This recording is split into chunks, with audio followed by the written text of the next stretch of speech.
শাবান মাসে আল্লাহর নবী বেশি বেশি করে সিয়াম পালন করেছেন। 15 তারিখে সিয়াম রাখতে হবে, 15 তারিখে শাবান মাসে সিয়াম রাখতে হবে, এই রকম কোনো হাদিস নাই। এটা আপনাদেরকে মন থেকে মিটিয়ে দিতে হবে। এটাই প্রমাণ নবীজি শাবান মাসে অন্যান্য মাসের চাইতে নবীজি বেশি বেশি করে সিয়াম পালন করতেন।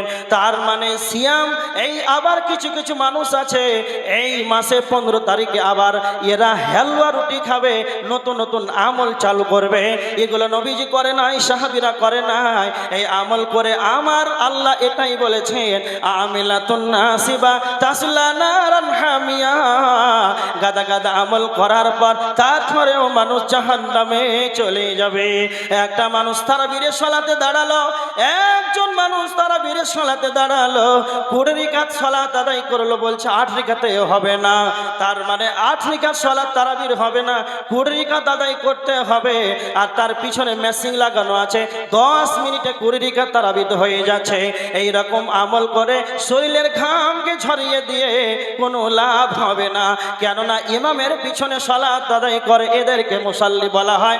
আল্লাহ কোরআনে মুসাল্লিদেরকে বলেছেন, ফাওয়াইলুল লিল মুসাল্লিন, ফাওয়াইলুল লিল মুসাল্লিন। মুসাল্লিদের জন্য দুর্ভাগ্য,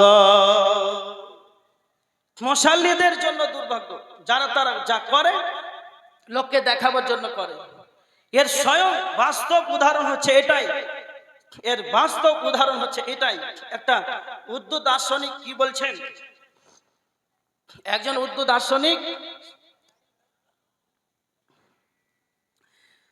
বাস্তব কথাটা আপনাদেরকে বলছি। একজন উর্দু দার্শনিক বলছে, ইস জামানা কি লোক মেরে বাত শুনতে নেই। এই জামানার লোক আল্লাহর কথা শুনতে চায় না। কথাটা বাস্তব না অবাস্তব? সন্ধ্যার পর থেকে মাগরিবের আজানের পর সালাতের পর থেকে এখানে আপনাদের মাদ্রাসার একজন শিক্ষক সভাপতি মশাই বারবার বলছে, আসেন আসেন, এখানে কোরআন হাদিসের আলোচনা হবে, আসেন। এটা বলতে কেন হচ্ছে, মানে এদেরকে আলোচনা শুনতে ভালো লাগে না। দার্শনিক এটাই বলছেন, ইস জামানা কি লোক মেরে বাত শুনতে নেই, শুনতে তো সমাজতে নেই। আবার কিছু কিছু মানুষ এখানে প্যান্ডেলে বসে আছে, খুব শুনছে আর কিছুই বুঝে না। ও ভাবছে যে এটা গল্প করতে। অনেক মানুষ আছে, মহিলারা খাস করে বেশি, 2 ঘন্টা আলোচনা শুনলে একটা কিছু বুঝতে পারে না। এরকম অনেক মেয়ে আছে, সমাজতে তো করতে নেই,